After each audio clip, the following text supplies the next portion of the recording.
Drew, thank you. And as students get ready to head back to class across Green Bay, some will be walking into more than just a new school year. For some, they'll be stepping into new and improved facilities. Matthew Draxton takes a look at summer renovations at Lincoln Elementary School. A new school year often means new backpacks and fresh clothes. For Green Bay School District, it means new facilities, while for others, the familiar sound of construction continues.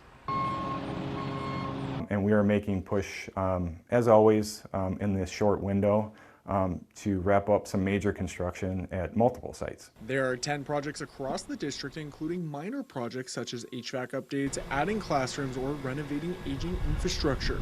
Many of these projects are estimated to be completed by the beginning of the school year, but some schools may see construction through the fall.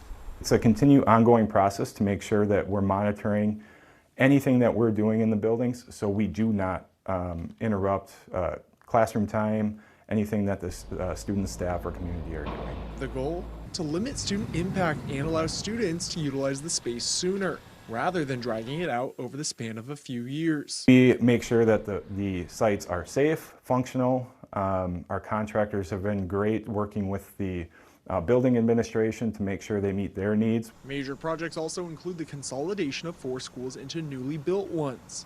Langlade Elementary, Elmore Elementary, MacArthur Elementary, and Kennedy Elementary. Star Elementary is just one school taking on these students and will feature more enhanced spaces. They're coming from schools that share gyms and cafeterias, right? Very difficult for programming, even in a smaller school.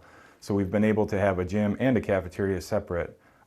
Shared spaces such as art rooms, music rooms, things like that. Even though class will already be in session here at Star Elementary School come August 31st, a ribbon cutting ceremony is slated to take place October 15th.